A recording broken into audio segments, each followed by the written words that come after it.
Doctor صاحب ہم تو تعلیم کی کمی کو مسئلے کا جڑ سمجھتے ہیں، لیکن آپ نے 24ویں نمبر پہ جو مرض بیان کیا ہے وہ اس کا نام رکھا ہے تعلیم کا بخار. اس سے کیا مراد ہے؟ دیکھیے، تعلیم جو اس وقت ہمارے ملک میں دی جا رہی ہے وہ یہ ہے کہ ہر بچے نے ایم اے کرنا ہے، ہر بچہ ڈاکٹر بنے گا، انجینئر بنے گا. حقیقت یہ ہے کہ اگر انسانی لوگوں کا آپ مطالعہ کریں تو سارے لوگ پڑھنے کے لیے پیدا نہیں کیے گئے ہیں. کچھ کھلاڑی پیدا کیے گئے ہیں، کچھ محنتی مزدور کرنے والے پیدا کیے گئے ہیں، کچھ اور طرح کے کاموں کے لیے پیدا کیے گئے ہیں، کوئی لڑنے جہاد کرنے کے لیے پیدا کیے گئے ہیں، کوئی میدان جنگ میں اترنے کے لیے پیدا کیے گئے ہیں. ہم سب کو پی ایچ ڈی کروانا چاہتے ہیں. یہ جو تصور ہے ہمارے ملک میں یہ بہت ہی ناقص ہے. اور میں دیکھتا ہوں کہ بعض چھوٹے بچے بیمار ہو جاتے ہیں، وہ فیل ہو رہے ہیں، سارا گھرانہ ان کو کہہ رہا ہے نالائق ہو نالائق ہو نالائق ہو، اور ان کی جو اپنی شخصیت ہوتی ہے وہ بھی ڈیمیج ہو جاتی ہے. تو یہ تعلیم کا ہمارے ہاں کچھ بخار چڑھا ہوا ہے، یہ اس سے بچنا چاہیے. توہم پرستی آپ نے 25 نمبر پہ ذکر کیا ہے. جی، توہم پرستی علمی رویے کے الٹ ہے. ہمارے ہاں ہر سنی سنائی بات کو مان لیا جاتا ہے، بلا ثبوت باتوں کو مان لیا جاتا ہے، جس کے نتیجے میں نہ صرف لوگوں پر اعتماد ختم ہوتا ہے بلکہ ہم اپنے اندر کوئی ایسے نظریات بھی پال لیتے ہیں جن کا کوئی ثبوت نہیں ہوتا، اس کو سچ سمجھ رہے ہوتے ہیں. چنانچہ قرآن مجید نے ان باتوں میں جو احکام عشرہ ہیں جو سورہ بنی اسرائیل میں دیے گئے ہیں ان میں آخر پہ یہ حکم دیا ہے کہ لا تقف ما لیس لک بہ علم. اس بات کو نہ اپنایا کرو، اس بات کے پیچھے در پہ نہ ہوا کرو جس کا کوئی ثبوت نہ ہو. تو توہم پرستی اسی سے پیدا ہوتی. چنانچہ ہمارا سارا نظریہ عقیدے کا دیکھ لیجئے، اور جو ہمارے ہاں بہت سارے مسالک ہیں ان میں 99% توہم پرستی پر کھڑا ہوتا ہے. 99%. اچھا، اور فقر اب دنیا اور جی فقر پر فخر کو بھی آپ نے امراض میں شامل کیا ہے، تو فقر پہ تو فخر نہیں ہونا چاہیے. ہاں، ہمارے ہاں تصور یہ دیا گیا کچھ صدیوں پہلے سے، 700 سال سے تقریباً، کہ جو فقر ہے وہ اعلیٰ انسان کی حالت ہے، جبکہ فقر جو ہے اور جو امیری ہے دونوں خدا کی آزمائش کے ٹولز ہیں کہہ لیجیے. تو مجھے بعض کا سورہ فجر میں اللہ تعالیٰ نے بیان کیا ہے کہ میں کسی کو دے کر آزماتا ہوں، کسی کو نہ دے کر آزماتا ہوں. تو یہ دونوں آزمائش کے طریقے ہیں. فقر جو ہے وہ کوئی فخر کی چیز نہیں ہے، وہ امتحان کی چیز ہے. اور فقر کو جب ہم نے فخر کی چیز بنا دیا تو ہم نے کہا کہ کام ہی نہیں کرنا ہم نے.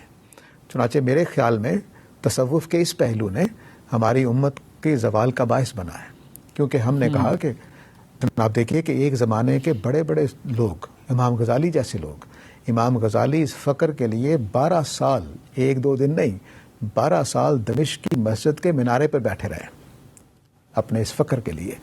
تو غزالی جیسا آدمی، ایک یعنی جینیس آدمی، وہ جا کر بیٹھ گیا 12 سال کے لیے. تو اب اس کا مطلب ہے کام کوئی نہیں کرنا. انہوں نے پڑھانا چھوڑ دیا، انہوں نے طالب علم تیار کرنے چھوڑ دیے، بچوں نے خط لکھ لکھ کے ان کو بلایا واپس. 12 سال کے بعد وہ حج کرنے کے بہانے سے گھر گئے. تو یہ جو تصوف نے یہ چیز دی تھی ہمیں کہ الفقر و فخری، کہ جو فقر ہے وہ میرا فخر ہے، اس نے ہمیں نکمہ بنایا ہے.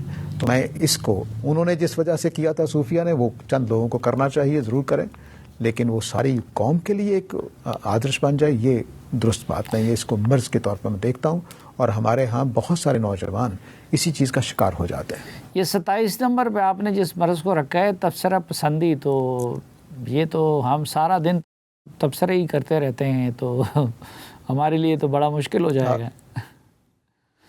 جی ہاں، تو بس یہ بھی بیماری ہے. میرا خیال ہے کہ اس میں سب سے زیادہ آپ لوگوں کو ہی احتیاط کرنی ہے.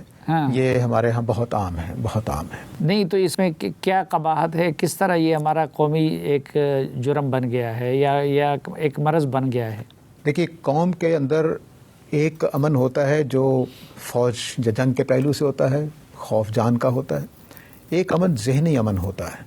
ذہنی امن وہ قومیں پیدا نہیں کر سکتی جو سنسنی پھیلانا، عجیب و غریب قسم کی باتیں اچھالتے رہنا، یہ ذہنی امن پیدا نہیں کر سکتی. جب قوم کے اندر ذہنی امن نہیں ہوتا تو وہ پھر ڈپریشن کا، فرسٹریشن کا، انگزائٹی کا شکار ہوتے ہیں. ہمارے ہاں دیکھیے کہ یہ مرض تیزی سے بڑھ رہے ہیں. ہمارے بچپن میں اس طرح کی کوئی مرض نہیں ہوتا تھا. تو جب یہ مرض بڑھ رہے ہیں تو اس کی وجہ کیا ہے؟ وجہ یہ ہے کہ ہر وقت ایک سنسنی ہے. چنانچہ میں نے اب کئی ڈاکٹرز جو سائیکیٹرسٹ ہوتے ہیں ان کو دیکھا ہے کہ وہ مریضوں کو کہتے ہیں کہ آپ نے خبریں نہیں سننی، آپ نے ٹیلی ویژن نہیں دیکھنا. کیوں؟ کیونکہ وہ آپ کو آپ کی جو اس طرح کی معلومات ہیں جو آپ کو ایک بمبارمنٹ کے طور پہ کرتے رہتے ہیں، یہ انسانوں کو ذہنی انتشار کا باعث بنتے ہیں.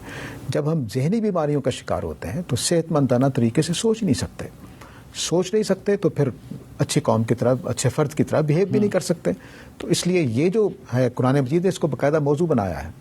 یعنی منافقین کو کہا کہ یہ مدینہ میں جو سنسنی پھیلائے رکھتے ہیں ان کو گریز کرنا چاہیے، بچ کے رہنا چاہیے، ورنہ ہم سزا دیں گے ان کو. ٹھیک.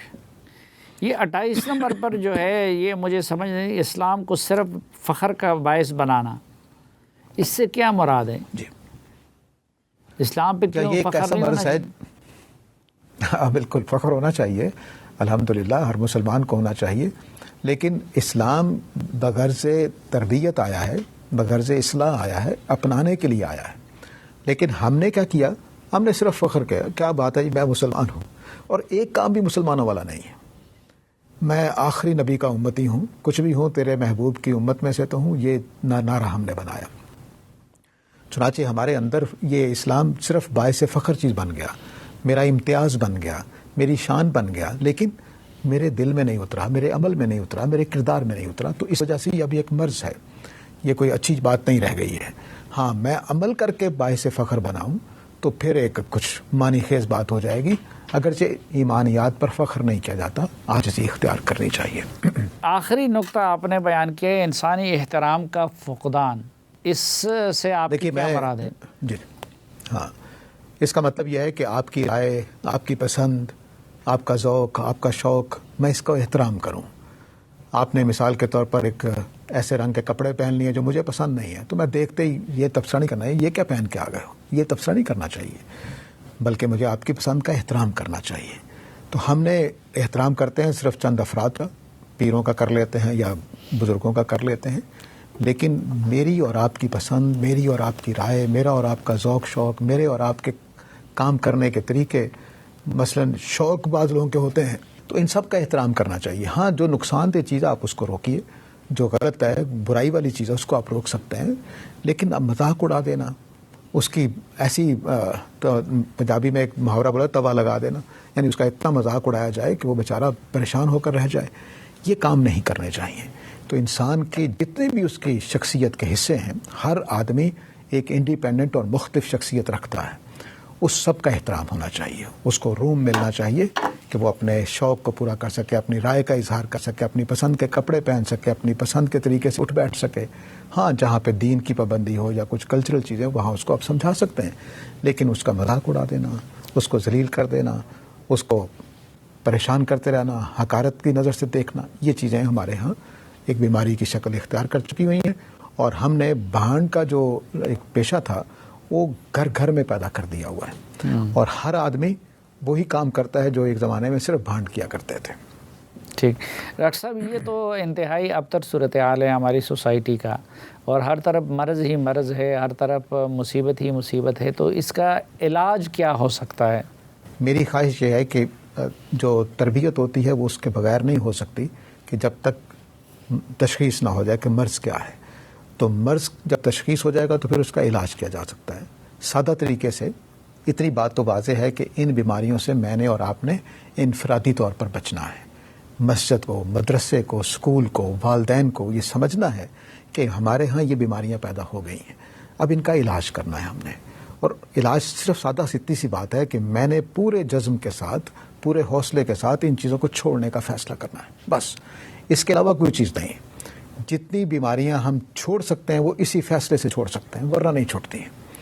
لوگوں کی اصلاح سے، کچھ لوگ کہتے ہیں آہستہ آہستہ چھوڑ دیں گے، نہیں ایسا نہیں ہو سکتا. تو مجھے اور آپ کو مل کر، اور ہاں البتہ ہم ایک دوسرے کا ساتھ دے سکتے ہیں، جیسے سورہ العصر میں اللہ تعالیٰ نے فرمایا کہ وَتَوَاصَوْا بِالْحَقِّ وَتَوَاصَوْا بِالصَّبْرِ، کہ ہم ایک دوسرے کو نصیحت کرتے رہیں.